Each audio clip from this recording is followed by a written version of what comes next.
In this video, I'm going to compare the stages of the divided line, or again sometimes referred to as the simile of the line, to the various stages of the myth of the cave, otherwise known as the allegory of the cave. So hopefully at this point, before watching this video, you have a decent sense of the divided line. You have a decent set of Plato's theory of forms. Certainly before watching this video, I'm expecting that you've read The Myth of the Cave.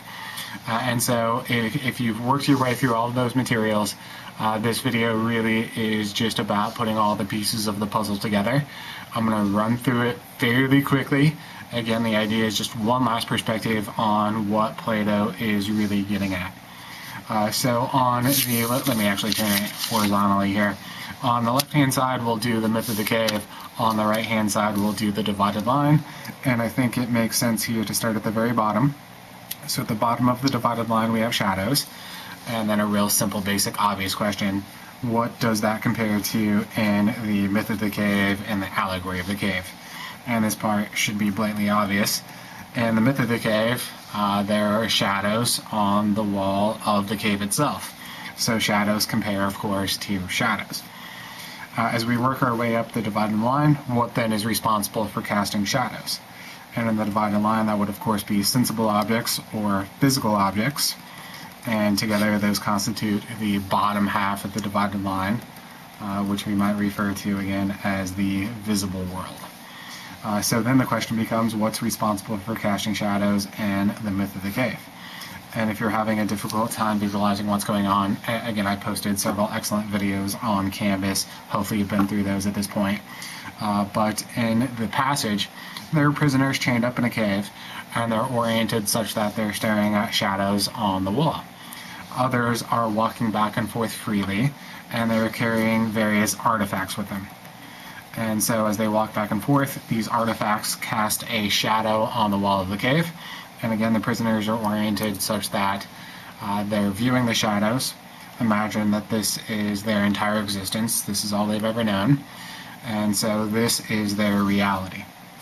And together, this constitutes the bottom half, or life inside of the cave. So what Plato is kind of getting at here is the visible world, a world of material, earthly possessions, is equivalent to living your life as a prisoner in the cave, which is easily stated, but that's actually a pretty deep point here. To live a life of earthly material possessions is to live a life as a prisoner inside of a cave. Now, in the divided line, as we cross over, we then encounter the forms. And in previous videos, I made a distinction between lower and higher forms, and that is an important distinction, but I'm just going to condense that to forms. And at the very top, there is the form of the good. And to this point, we've not really discussed the form of the good intentionally. This passage is an excellent way to tease out just what is the form of the good. So in the passage, there is, of course, the prisoner that manages to escape. That realizes that he's lived his entire life as a prisoner in a cave, discovers the opening, and then tries to come back down and tell the others that are still chained up, hey, there's this whole other reality out there. Now in the passage, Plato doesn't come out and say it, but the prisoner that escapes is of course meant to be Socrates. And at the very end of the passage, it's suggested that when coming back down and telling the others, hey, you're just a prisoner in the cave, that he's going to be executed. And of course, such is the fate of the actual historical Socrates. He is forced to drink hemlock, a poison. The charges are corrupting the youth and talking about false gods. So here's Socrates that discovers that there is more to his existence than living as a prisoner in the cave, comes back to tell others, and he's executed.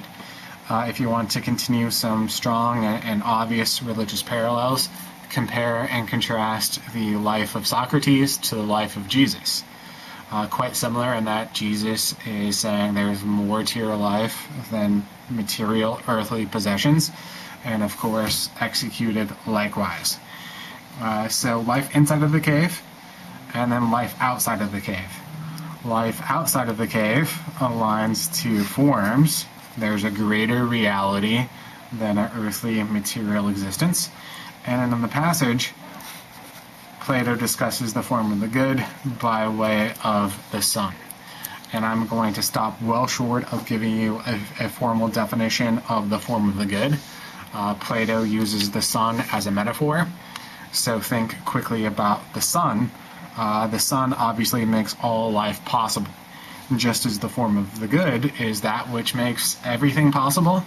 That's as close as I'm going to come as to giving you a formal definition. Again, if you want to continue religious parallels, you might think of the form of the good as being some sort of godlike entity. Now, Plato does not say that. He says the form of the good. But again, there are some strong connections to be made. So this was a short video. The idea was to help put things into perspective and take a slightly different approach. Plato sketches out the entire project in a page and a half. And I think in many respects, it's more relevant today than it was in his own time.